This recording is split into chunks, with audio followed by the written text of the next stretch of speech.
It's a tough fight, politics, and you pick up a lot of bruises on the way. But it's also a game of strategy, and Ed Miliband has managed to throw some surprise punches.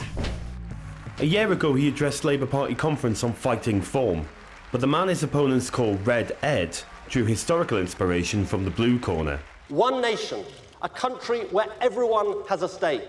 One nation, a country where prosperity is fairly shared. That is the Britain we must become. When Baroness Thatcher died, his reaction was deft and statesmanlike, whilst not alienating his own party. Miliband has also begun to land some real blows at PMQs. When the government abandoned minimum alcohol pricing, he asked, "Can the Prime Minister tell us, is there anything he could organise in a brewery?"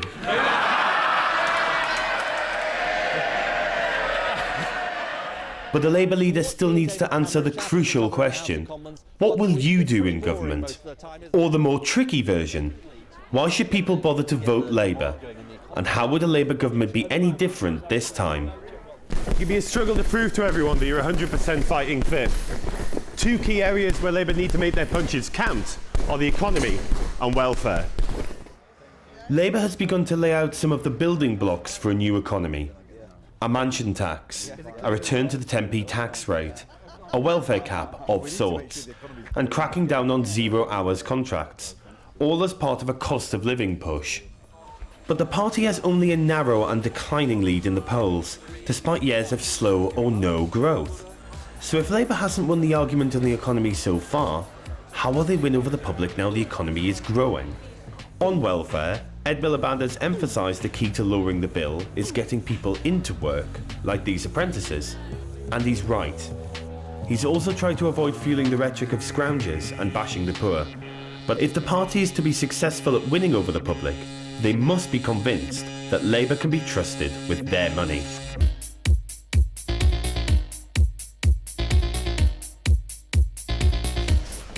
One of the big set-piece battles for Ed Miliband this year has been with the trade unions. It's been presented by some in the party leadership as an opportunity for Miliband to weigh in as a real heavyweight. Ed Miliband's reforms were triggered by accusations of wrongdoing in a parliamentary selection in Falkirk.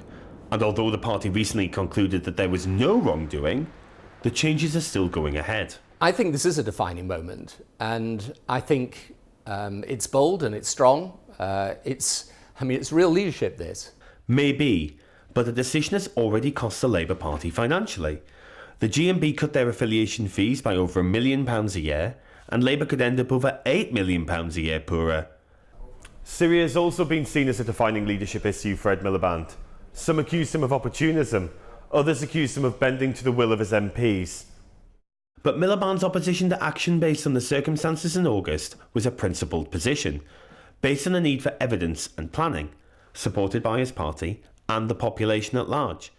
The question remains, though, is Ed ready to vote for a war if or when his criteria are met?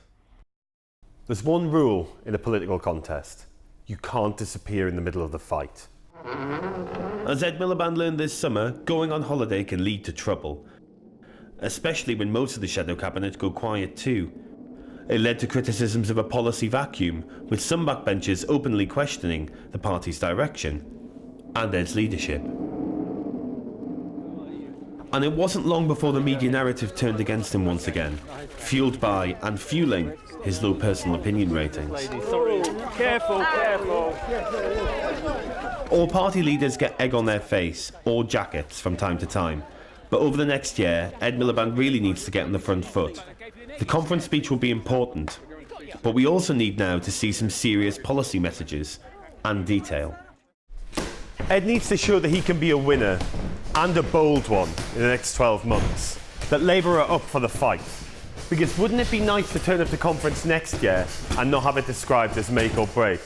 But there's a risk that if we are still saying that, Labour could be on the ropes.